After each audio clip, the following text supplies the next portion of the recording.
afternoon, everybody. Welcome to the Squire, Patton, Boggs steering your business through the tough times session.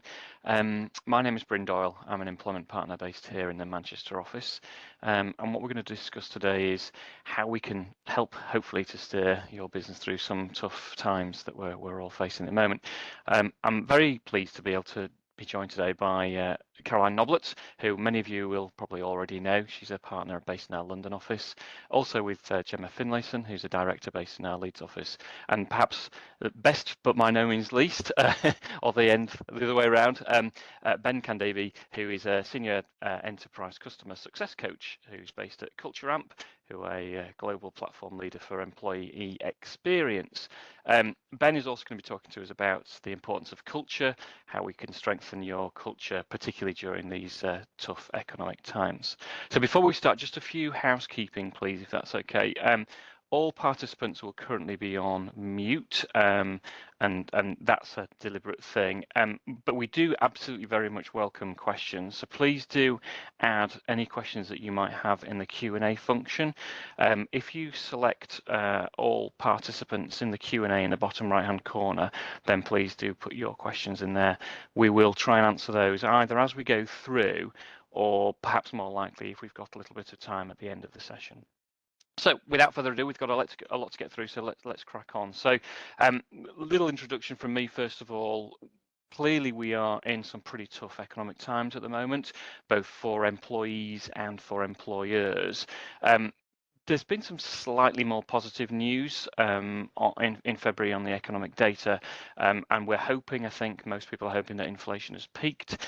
We've also got the spring budget next week, which everybody's keeping a close eye on to see what that looks like. But one of the start of questions really, first of all, I guess, to you, Gemma, we're kind of often in these tough times, we see large-scale job cuts, recruitment freezes, redundancies, those sorts of things. In the UK market, what are you seeing with your clients? What are you seeing in that respect? Oh, hi, Bryn. I think it's fair to say we're not seeing quite as much as we had anticipated, in all honesty. And I think it goes back to the sort of change in the economic forecast a little bit, and it not being necessarily as bad as we had been envisaging. So, I think that's probably a key part of it. But, these are strange times in the UK. We're talking about redundancies and cost cuttings, but at the same time, a major concern remains for a lot of businesses about recruitment. I think the figures still seem pretty high, that 3 in 10 businesses are still saying that they're facing recruitment difficulties. Obviously, this is more prevalent in certain sectors and in skilled roles, but it remains a challenge, and I think that's going to influence and is influencing how businesses kind of are tackling these times. So I think in terms of redundancies, we are seeing some redundancies. There clearly are some. It's an obvious way of cost saving when other production costs are increasing, employment costs are rising.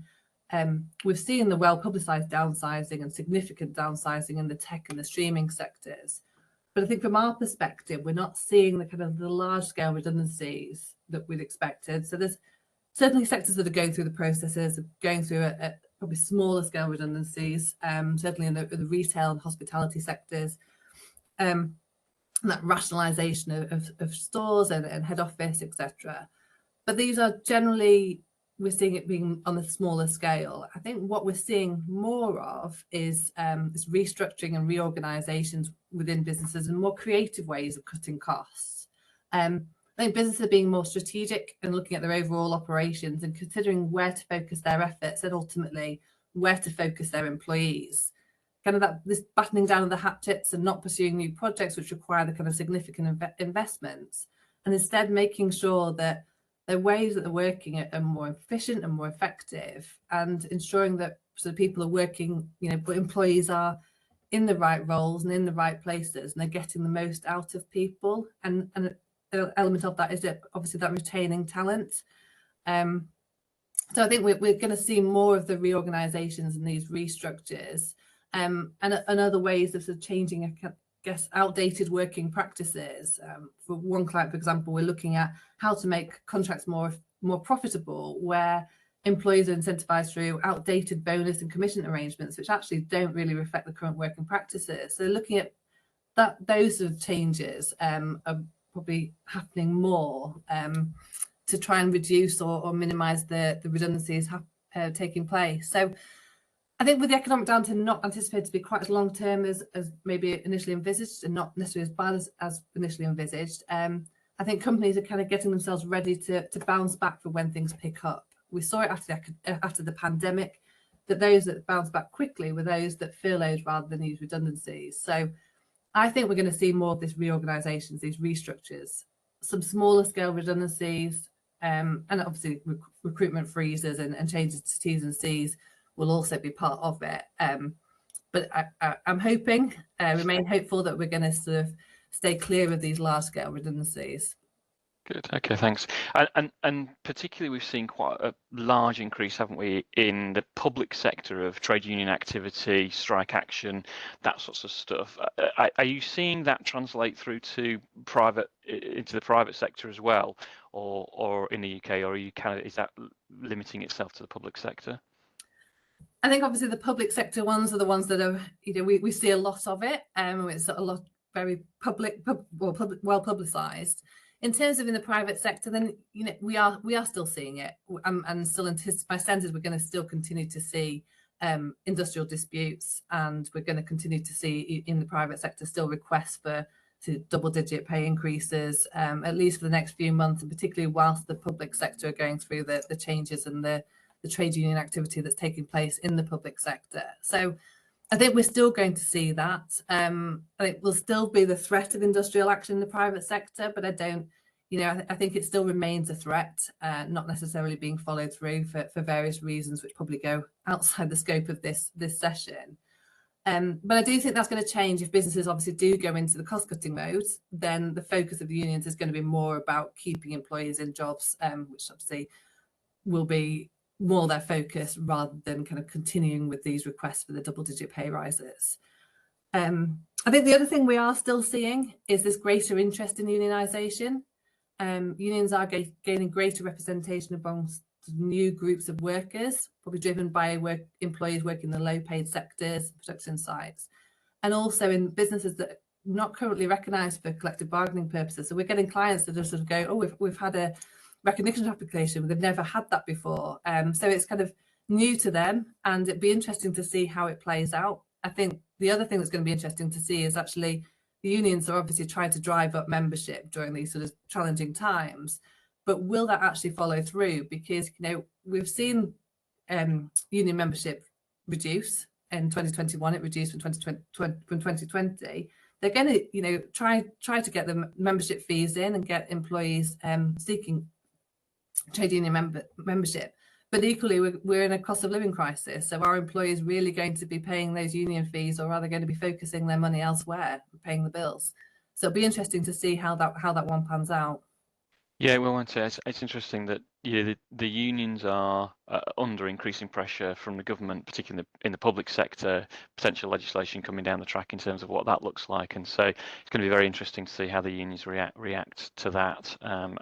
As you rightly say, I think at the moment we're not seeing a huge amount of that in the private sector, but certainly if businesses start to go down the job cutting, then I think we can start to see an increase in that. Okay, great. Thanks, Gemma. Okay, turning to Ben now. What's Culture Amp seeing at the moment? What sort of issues are you advising your clients upon at the moment? Really, really interesting points made by Gemma there. And I think what we are seeing are very kind of similar trends around kind of redundancies and restructures. So lots of conversations and processes that are impacting our customers at the moment, and how generally the kind of uncertainty in the economic market is having a knock-on effect to those decisions that are being made in the workplace. So I think with persistent layoff kind of headlines in organizations kind of strapped for resources, and just generally kind of demands to head back to the office, and workers kind of being saddled with that uncertainty, it's kind of leading to, and we're seeing kind of workers feeling like they're losing a little bit of that flexibility and that autonomy they may have gained sort of during the pandemic. But I think the good news is that we're also seeing kind of how like through effective listening and in the like right across the employee experience timeline, some of these customers thinking outside of the box, and finding incentives to ensure that their organizations and their people come out of these kind of uncertain periods even stronger. And again, echoing what kind of Gemma mentioned before, it is really thinking about what are you doing in the workplace now to ensure that that experience and the kind of experience people are having, those folks that are staying, is going to lead to kind of that stronger positioning in whatever market you operate in, once kind of some of these uncertainties are looking more positive. Brilliant, thanks, Ben. That's really interesting. And Caroline, turn to you. Kind of, what's your experience? What are you seeing? Your client base is often quite an international client base. So what sorts of things are you seeing? Yeah, I mean, I think I'm really repeating what Ben and Gemma have been saying. You know, obviously, I think obviously, as you say, you know, the group acts for multi-jurisdictional companies, global companies. And it's interesting to talk with the different countries about what they're seeing. And I think from my perspective, the clients that I'm sort of most closely connected with, they're being very thoughtful about how they are approaching the workforce as a whole. They're obviously, the last 2 or 3 years have been very much the talent challenge, and that's obviously the US has been huge, UK has been huge. We've lost 300,000 over 50s. I can say that because I'm over 50. I know I don't look it. But, you know, we've lost a lot of people out of the workforce, and a lot of people have decided to self-select. And then throughout Europe and Asia, again, the similar talent challenge. So we've had this 2 or 3 years of the talent challenge. We've got COVID, which shone a massive spotlight on people who could work from home, working from home, and leveraging that to get more flexibility. And as Ben said, that's come down a little bit. But in terms of, yeah, I mean, multi-jurisdictional businesses have different issues in different countries, obviously, and they need a balanced scorecard. So they're basically they've got a continuum of redundancies. They're not necessarily, there are going to be certain countries that they're looking at that are more challenging. I think what you're seeing is it's expensive to do business in a multitude of countries. And I think what a lot of these companies are doing is looking at, where do we need to do business? Where do we need to do business, but where do we need to have our people? And I think there's been a lot of thought around rationalization of the workforce and where they should be, looking at cheaper locations. Obviously, the whole Ukrainian war's also shone a spotlight on where there is safe for their employees to be. So I'm seeing redundancies, but I'm also seeing the war for talent. I'm seeing it being very thoughtful, as in thinking about the impact of the people that go and the impact on the people that stay. A lot of investments being made in the DEI agenda. I know we're going to come on to that when we start talking about ESG, but there's been a lot of thought on that throughout COVID, and balancing priorities on that. And I think people just don't want to throw it out the window and just say, oh, well, we need to make some cost cutting. So, you know, let's get rid of the people that we've just brought in because, hey, that's the right way. Or let's look at people's overall contribution to the business, and see how our business should look going forward. So I think thoughtfulness rather than knee-jerk reaction is absolutely the way forward for the clients I'm working with. Thank you.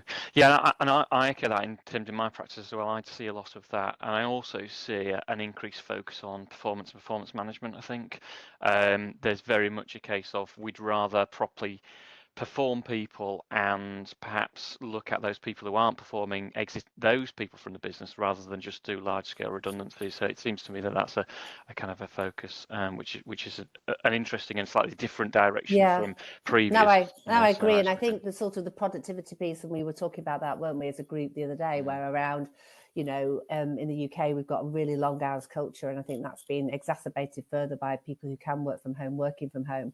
But at the end of the day, what are their outputs like? How can we get the best out of people in a collaborative way? And I think that's why it's been so important how you balance as a business your DEI and ESG objectives. And that's differentiating you from the pack, well, if you like. As a perfect segue, Caroline. As if somebody had put this lot together. Claire, thank you very much. Seriously, there's a Here we go. script and everything. Yeah, exactly. So, well, let's talk about ESG then. So, how is ESG impacting in these tough decisions that companies are taking at the moment? How far is ESG impacting upon those decisions? Yeah, I mean, firstly, as Rory on The Rest is Politics would just say, and it's a great podcast, people, so listen to it. It's environmental social governance for those of the audience that don't know what it means, but I'm sure you do. Those in the audience, human resources professionals, employment council will be all too familiar with the S of the ESG agenda, because that is obviously incredibly important. And people, you've been ahead of the curve. We are, as in this employment space, we know our stuff in the DEI and the S of that. And we also know that the employees coming through, sustainability environment is the most important issue in the youth. I can say that because again, I've got 2 children in their 20s, so I can say the youth coming through. And as one of our corporate partners says, all roads lead to governance. And I think as in this employment piece, we have to be very conscious of the E, the S and the G. So DEI, a lot of focus on that because, as I said, that's the S. Regulatory authorities are literally legislating for this. Our government isn't a great legislator, as we know, but there are bodies, the financial bodies, and similar. They are actually sort of making demands in relation to what the board's responsibilities are in PLC land. The rating agencies also, and investment. So, historically businesses have just been looking at their key stakeholders of investors, and now that stakeholder group has got wider: suppliers, customers, employees. They're looking at the whole stakeholder group and being very conscious that they have more people that they've got to get it right with. And, the evidence is such that a company that basically buys into the DEI agenda and with that the ESG agenda is going to be a more successful business. So and not by no means least social media and the power of the social media in the whole ESG piece as well. We saw what happened with P&O when they just sat people over video, recorded video. We've seen what our friend Elon Musk is doing. And, so that sort of treatment, and it goes to what Gemma was saying about streaming companies and tech companies.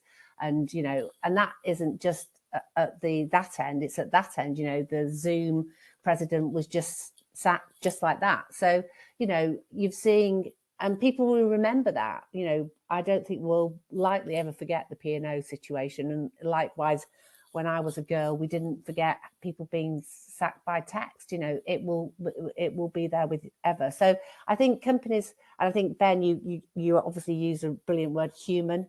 Companies have to be human about how they treat their people, because it's not just about the people you go, sorry, Ben, I'm nicking your lines, but it's about the people that go, but also which have to be treated with dignity and fairness, etc., and all the right things, which we'll come on to in a moment, but also the people that stay. And never underestimate the impact that makes on people that stay.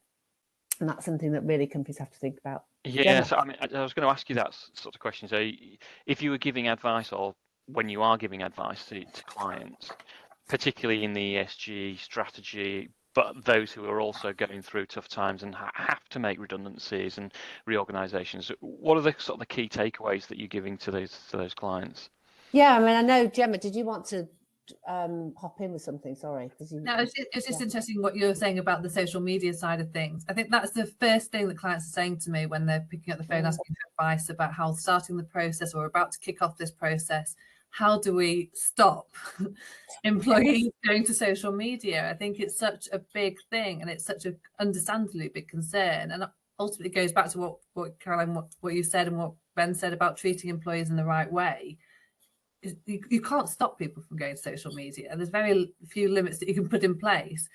But if they feel that they're being treated fairly and as fairly as you can do and supported, then that's all you can really do to minimize the risk, unless you've got kind of other bright ideas in terms of how you stop it. But it is clearly the big concern of quite a lot of our clients.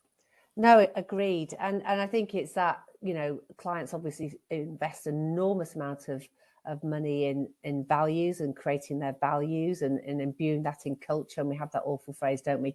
Culture eats strategy for breakfast. And, you know, but the point is this: if you're going to invest and set out your clear values and have your purpose, you have to act in accordance with that. Now, I'm not going to mention woke washing because I hate the word woke, but, you know, you've got to be careful for what you wish for. So, you know, if you, and, you know, on the few occasions I act for senior people, I always go back. I always say, listen, go into their annual report and have a look at their values and then throw that back, because literally it is just such an easy thing to do, particularly in B2C businesses as well as B2B businesses. So in terms of when I get around to answering the question, which is what advice I would give to people, which is, you know, it is about thinking about your stakeholders, that they will expect you to take action. You know, they want a company to be successful, and they expect that difficult decisions will be made, but just make them in a very clear, rational way, have a clear, rational process for it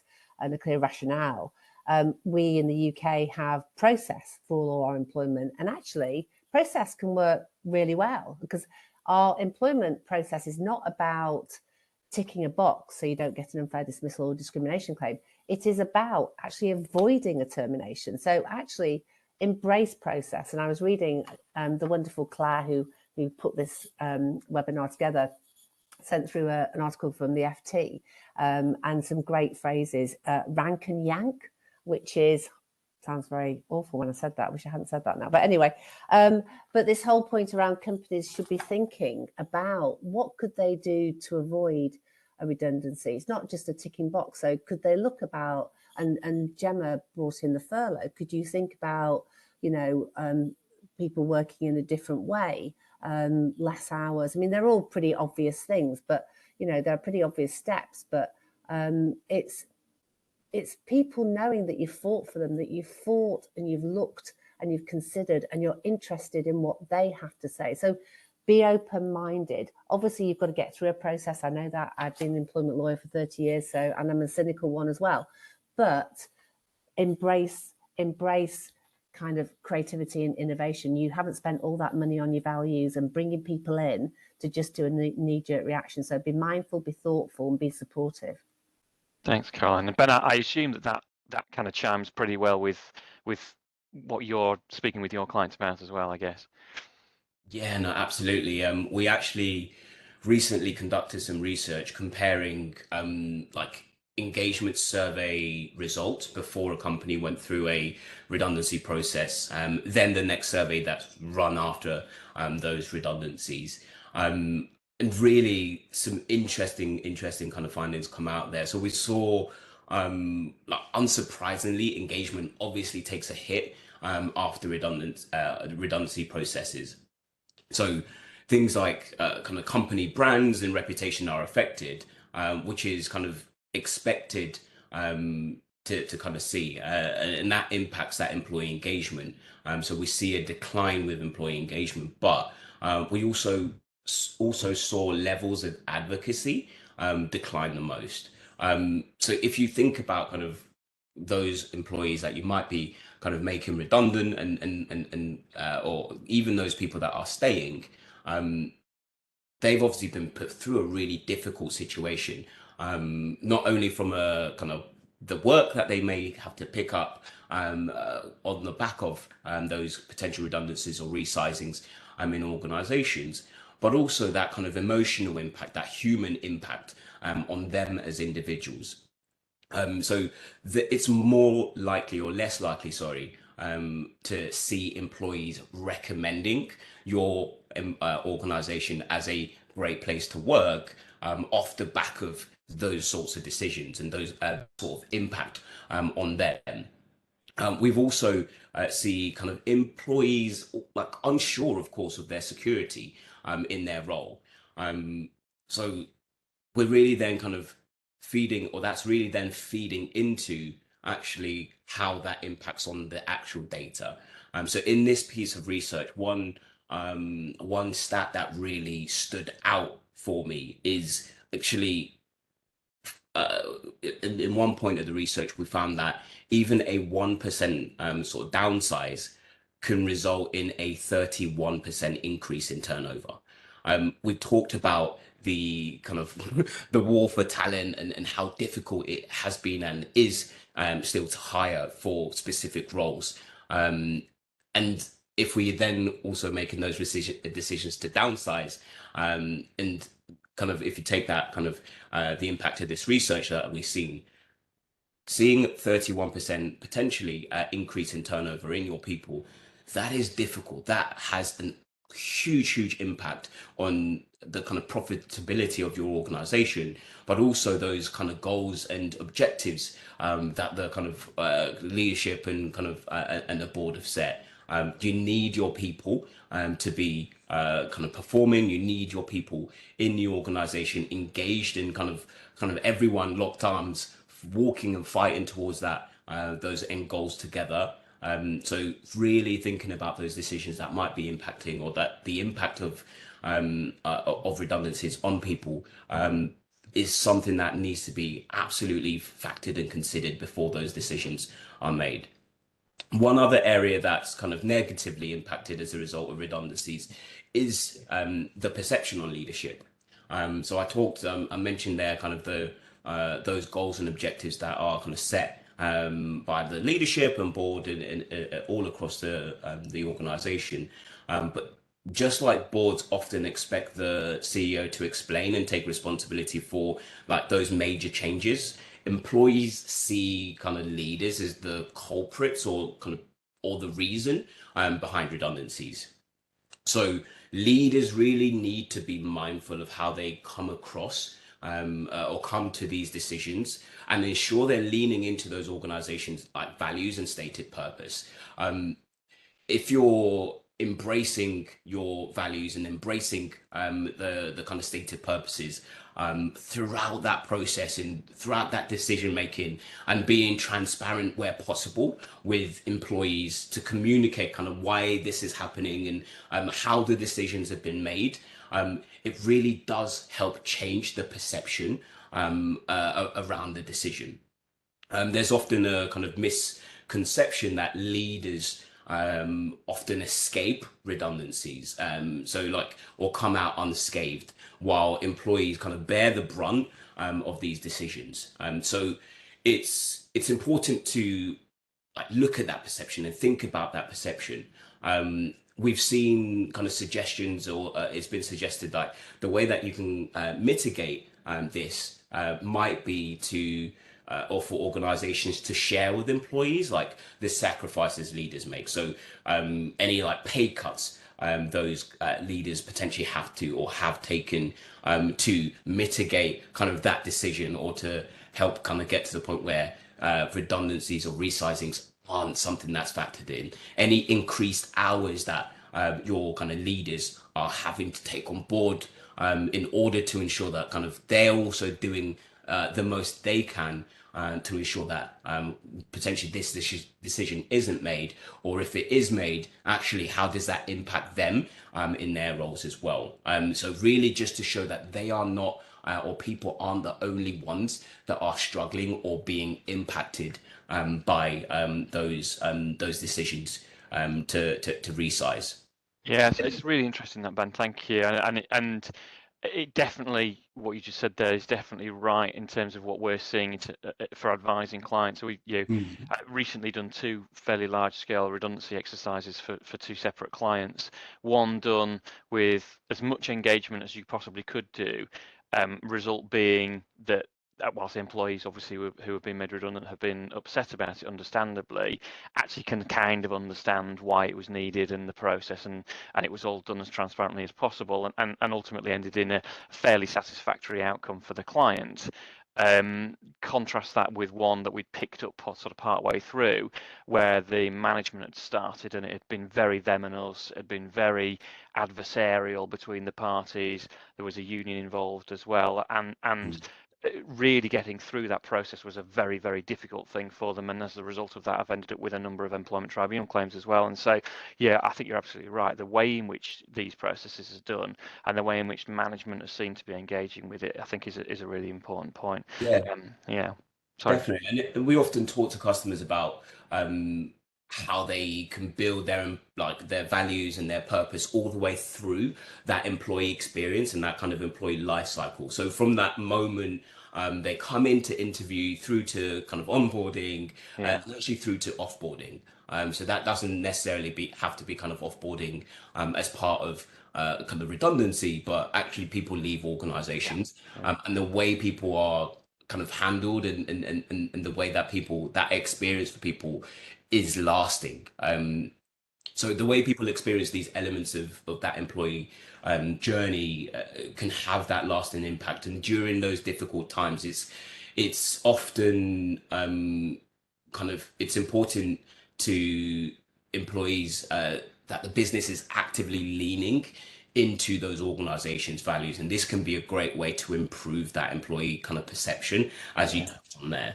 Yeah, and that goes to Gemma's point about social media as well, doesn't it? In that, it's social media is so all-encompassing and can reach so many people these days that doing it properly, even in doing difficult things, doing them properly actually can benefit a business in certain circumstances, to sort of demonstrate that, look, this is okay, it's not a great thing, but it's been done fairly. Contrast that, as Caroline says, with the kind of the P&O example, which absolutely has a significant negative impact upon that business and in particular on brand. Caroline, just finishing off on the ESG point, just one question from me. Do you think and do you see clients putting a pause on their ESG agenda because we're in and going into more difficult economic times? Is that something that you're seeing? No, I mean, what I think clients, and many of them are incredibly modest, is that they're saying they're on a journey, and the last thing they want to do is put the stop on the journey, because they've only, they need to keep up the momentum. And I think we've all seen that where companies, I do think COVID is a great example of where companies got it right and companies got it wrong. I think I'm just, what Gemma was saying before really made me think, and people. And what Ben was saying, in the sense of, more senior people were taking material pay cuts, understanding that they were furloughing people who they had no work for, and that was a condition of the furlough. And just generally throughout COVID, how there was a focus on DEI, and how, the challenges that the businesses had, in the sense of, their priorities. So, obviously the Floyd and Black Lives Matter, mindfulness, women, parents, children, how to support them.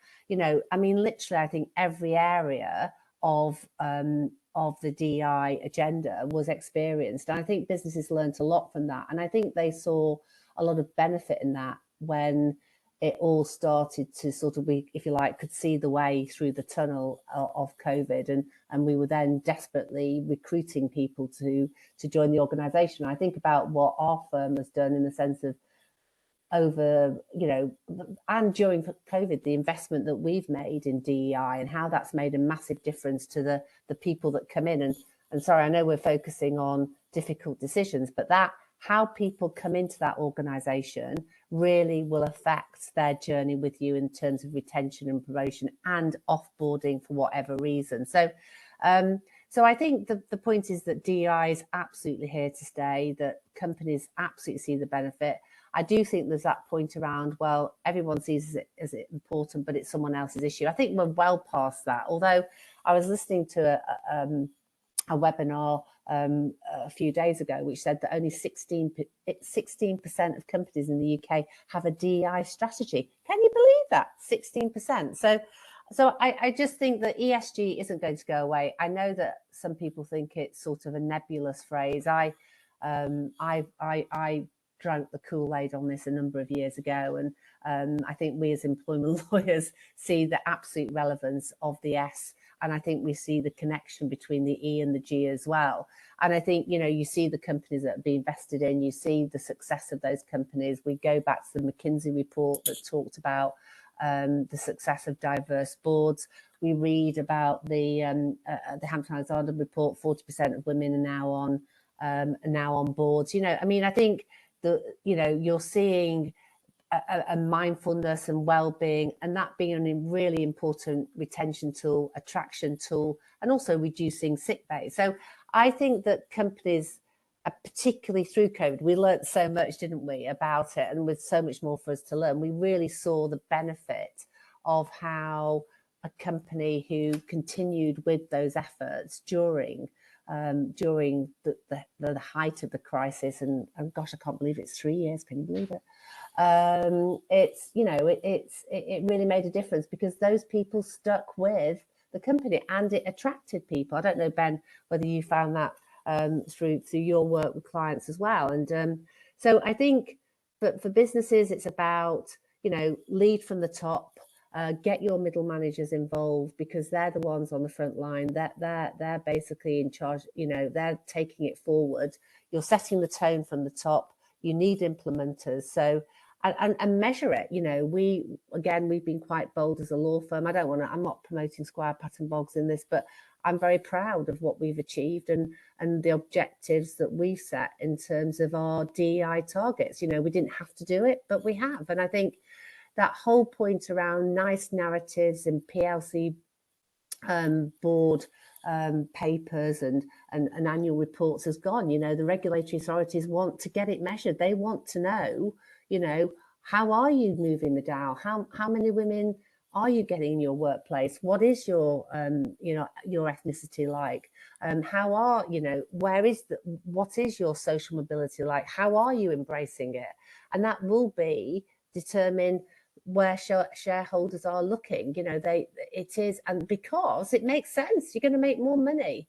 And I do think that businesses who are engaging in those targets in their short-term and long-term incentive plans, and generally we as partners the firm have a whole series of ESG targets and DEI targets, and qualitative and quantitative, and I think you have to have that sense of movement. So you can really tell I've drunk the Kool-Aid, but it's not a load of mumbo jumbo. It is absolutely clear. Yeah, I find it really interesting, and I speak to clients about this as well, and I very much come at this from a positive perspective, in that use this to your advantage. That if only 16% do have a DEI strategy, that means that there's a massive group of businesses out there who are not doing it, which means that you who has it has an advantage. It's a commercial advantage. Use it to your advantage. Go out and shout about how good your diversity policies are. Go out and shout about, recruit from that talent pool that is looking for it, because that's the best thing to do. So, all right. Yeah. And use social media. Social media positively. And that's what we found from the trainees coming in. They've applied to us because what they've read in LinkedIn. I'll shut up. Yeah, I just wanted to touch before we kind of move on. You mentioned there that Culture Amp had carried out some research on kind of impact change and redundancies and mergers, those sorts of things. Any key learnings that we can all benefit from that research? Couldn't find my mute button. It had to happen once, didn't it? It's not a webinar if that doesn't happen. No, thanks for the question there, Bryn. And I think, as I mentioned before, changes kind of such as redundancies, as well as M&As, or mergers and acquisitions, can have a really big influence, not only on how employees feel, but also on how those brands and stuff perform in their kind of given market. So with redundancies especially, employees often, from kind of this research we recently did, we noticed that kind of, again, employees often struggle to see a future career path within their organizations after sort of redundancies, and that declining perception of growth and development after redundancies. And this is particularly important because we talked about kind of talent and the struggles to bring in kind of the talent across various different kind of roles, but generally the talent to meet the demands of those kind of goals and objectives, and generally just to meet the demands of that kind of your end customer, right? So it's really important to note that, in a separate piece of research that Culture Amp conducted, we found that like lack of development was the number one reason employees cited for leaving an organization. This is above kind of their manager, and at the time we conducted the research was above reasons related to kind of pay and remuneration. It's also consistent that we noted that like development is also the number two kind of driver of engagement. So that specific area that kind of helps or means individuals are more engaged or less engaged in an organization. Ultimately, what this means is when development is present, employees feel more positively. And when it's absent, it actually is directly correlated to employees walking out of the door. So following redundancies, if employees are fearing about their career opportunities and about career development and the development becoming limited as a result of having kind of reduced resources, reduced work, kind of colleagues that can support on project, they start to feel that there's no longer that kind of pathway, there's no longer that focus on their own development due to those reductions in the teams or any freezes in budgets, etc. And this has an impact. And we're seeing that perception of those kind of lack of development opportunities, meaning leading to people walking out of the door. We know during these difficult times as well that obviously organizations understandably won't be able to increase compensation for employees. So it's worth learning more about actually what does each employee need from a development perspective. What are their aspirations? What can we do in the organization? What type of work can we reassign to them that is aligned to those growth pathways that both the individuals thinking about, but also those growth pathways that are available in the organization. So like decisions around kind of redundancies ultimately, as I said, impact people.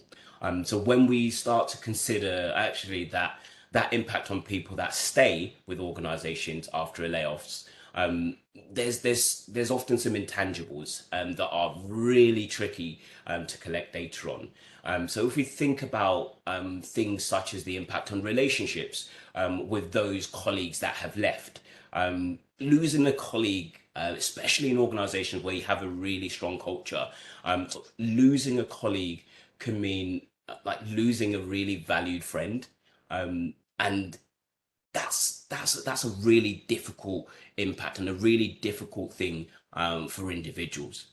I know I've kind of had to say goodbye to colleagues and say goodbye to friends in previous organizations where we've made layoffs. And actually it leaves a really kind of, it leaves a void a little bit. As I said, in organizations where there is that really strong culture and there is a camaraderie, and these decisions unfortunately have to be made, that's something that can often have a major impact on people that are staying. We often see also one of those intangibles being an impact on like identity. So like that might manifest itself in employees kind of feeling guilt. So some people may feel guilty or believe that it was kind of sheer luck that they've been saved or their jobs have been saved. Alternatively, some people can even feel like overconfident. So believing that their great talents have saved them and kind of leading to them being slightly less empathetic or kind of creating tension. If someone's kind of walking around feeling a little bit more arrogant about staying, and then other individuals are really feeling kind of guilty about staying. And of course, there's the worry that comes with all of that. Additional worry can quickly manifest itself in different ways. So absenteeism, like sickness, etc., and obviously the impact on general well-being on employees. So those kind of intangibles that can sometimes be linked to the human experience, the kind of personal experience for people going through redundancies and those folks that stay. But I guess the big takeaway from the research to your question, sort of Bryn, is the decision to make redundancies or conduct redundancies is never easy, and it's obviously sometimes necessary to improve kind of business outlook or business chances of weathering those kind of the current economic kind of difficulties that lie ahead. But yeah, redundancies or conducting redundancies is absolutely not a fix all in and of itself. So organizations need to be prepared to really kind of delve into their employee sentiment, and really thinking about kind of that sentiment around the company confidence, those perceptions that we talked about around kind of leaders, and then kind of alongside that, employee development, because those are the things that if you are able to address in a meaningful way, can really help you go a long way in repairing trust and kind of rebuilding or building engagement back up after some of these decisions are made. Great, thanks, Ben. That's really, really helpful. So Gemma, businesses are going to have to take some tough decisions, and unfortunately, some businesses are going to have to go through some redundancy processes. Any top tips for those people on today about how we can make that process as painless as possible? Yeah, I mean, I think what Caroline and Ben have been saying, the focus is not just on the employees departing, but also the employees that are remaining, and thinking about that, what Ben was saying, the development. The more you can develop, invest in employees. I know obviously investing results in cost, but actually you'll get more productivity out of employees at the end of it. So thinking about, I'm going to focus now on departing, I guess, in a way, not employees, but I think from the outset, at the beginning, be thinking about both those that are remaining and those that are ultimately most likely to leave as part of the process. So I think one of the points that I'd say is going back to what you said, Bryn, about kind of that performance management process, that we're seeing a bit more of that now, and ultimately resulting in employees losing their jobs that way rather than through a redundancy process.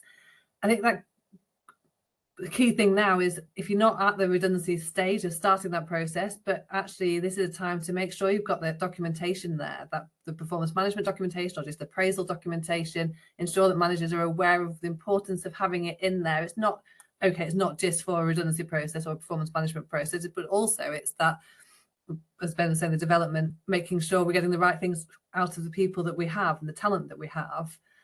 So having that documentation in place and having those processes in place, so that if you do end up in the redundancy process, you've got that there, and it's also a benefit for the business generally as well.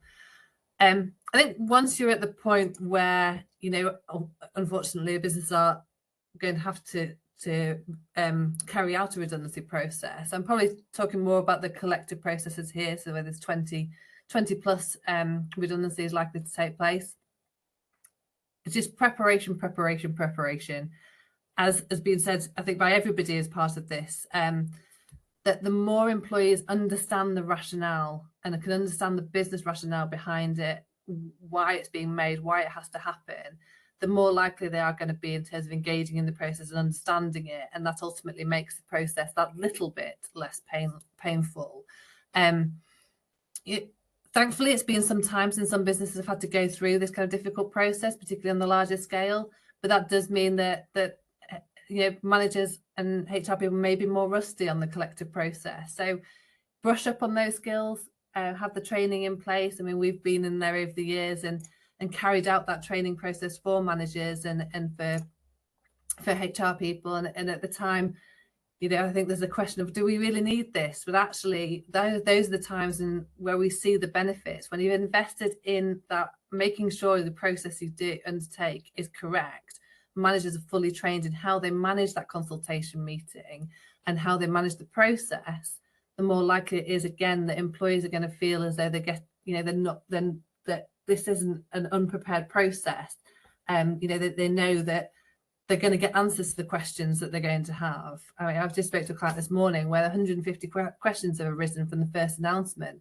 Actually, Is that because of a lack of preparation potentially, or is it just because of the numbers involved? I think in this one it's because of the numbers involved, but it can be because of a lack of preparation. That actually that initial announcement can deal with quite a lot of those questions up front. And if you start thinking about what are those questions that employers are going to be having, either addressing them up front or be prepared to address them quickly, so that employers aren't waiting around for those responses. It sounds like it's simple things, but actually, if you do have 150 questions land on in your inbox, how quickly are you going to be able to get through those 150 questions? So having think about those questions up front and being able to address them quickly just makes the process that little, again, not quite so painful. We've got toolkits out there that we can support in terms of any redundancy processes, and the documentation, it's easy to get it there, it's easy to get it right, but it's just very important to get it right and take that time at the outset to do that, get people trained, make sure people know how to run the process, and be ultimately thinking about how this is going to impact each and every individual, and what you can do to minimize the impact on those employees, their well-being. What support have you got out there that you can be pointing employees to at the very outset to say, we've got the employee assistance programs, we've got all of these outplacement support, all of those things that you can put it out there, have it ready from that day one, so employees know that you're there to support them, which helps from the social media perspective, but also makes them feel that they're being treated fairly. All goes. It's often worth remembering, isn't it, that managers themselves are quite often impacted by that process as well. And the number of times that I know you and I have both advised clients, often together, with a scenario where the ones who are delivering that message themselves are at risk of redundancy, and caring and understanding about the impact that it has on the employees is really important. Now, I'm conscious of time, and we've got 7 minutes left, and I do want to kind of give everybody an opportunity just to kind of give some thoughts in terms of tips for businesses, tips for businesses either from the ESG perspective or from the redundancy perspective to try to avoid and minimise risk and exposure and so on. So Caroline, can I maybe come to you first in terms of have you any Caroline's top tips for businesses to get through these tough times? And if I can limit you just to a couple of minutes, if that's okay, just so that I know. What? There you go. Exactly. I think I'd be repeating what Ben has to say, to be honest. I think this is, I think that we're dealing, if you look at the younger generation coming through, new to the workforce, they're already consumers. They've got loans out from universities. They will, in my view, approach an employment relationship as they would do a consumer. And so, if you like, things have changed. And I think, that process of coming in, the engagement process throughout, the transparency is really important. And as I said, the employees want employers to be decisive. And I think the article that was published in the FT a couple of days ago kind of really underlines that, which is not, and it's a horrible phrase to use, but not death by 1,000 cuts. They want you as individuals running the organisation to show that you've thought through the combinations and permutations, but they want you to, if you like, get on with it and explain. But these things are all about how you treat people from the beginning. It's not just looking at the end. So for my view, it's about the employment life cycle. It's being respectful of the employment contractual framework you have in place, your policies, how you implement them, how you set your DEI agenda, and how you support your people through the DEI agenda. And I think that is really important in the sense of how people feel both during the good times and the bad times. So never more important, in my view, is DEI and how we make sure that all the relevant groups feel properly listened to, and that we can show the employee voice, which is a strong one, and as well as the other stakeholders, that we are engaged, we are accountable, we are setting goals, and we are basically meeting and exceeding those goals. So what measure gets done. Thanks. Yeah, it's really helpful. And Ben, turning to you, I think what's been useful for us, as advisors, we can advise clients on the legalities of this, but increasingly what's important and what's kind of come out from today is the impact that's kind of the non-legal side of the impact of these sorts of processes. So again, if I may just limit you to a couple of minutes in terms of top tips, things that your clients are asking you should be aware of. Yeah, kind of echoing Caroline's point there around transparency, right? Communicating as best as possible about what's happening, the decisions that have been made, and really thinking about what people feeling prior to those decisions being made, and how is that likely to impact, or how is that decision likely to impact that sentiment. Yeah, so that kind of transparency piece it's really key in kind of organizations that fare as well as possible out of those decisions. And I think ultimately listen to your people. Listen to your people kind of, as I mentioned, kind of beforehand, but especially afterwards. Because we've chosen, or those folks that stay in your organization will have been, that decision will have been made for a reason. So we want to make sure that those people that do stay are feeling kind of listened to, are feeling like actually staying in the organization is the best decision for them as well. So making sure that you're listening to folks, and ultimately try and be, where possible, be as understanding as possible about kind of the impacts of the trauma of the situation. Like, how does that potentially manifest differently for different people? So people of different kind of ethnic backgrounds, or minority groups, or actually that manager population versus obviously the kind of individual contributors across your org. Like, what is that potential trauma that people are likely to experience? Or what is that trauma that's happening that we may not have expected, so that you can pivot and work with your employees about improving that sentiment and improving that experience. So yeah, try and kind of listen where possible, as much as possible, and be transparent about those kind of key decisions that you're making. Super, thanks, Ben. And finally, Gemma, final thoughts from you? I'm assuming you're going to echo what everyone has said, but yeah, I'm going to use the word that Ben just said about trauma. And I'm going to talk about the end of the cycle as opposed to the whole employment cycle. But it is a traumatic experience if you end up going through a redundancy process with most employees. They will find it traumatic. I think my key point would be, don't let it drag on.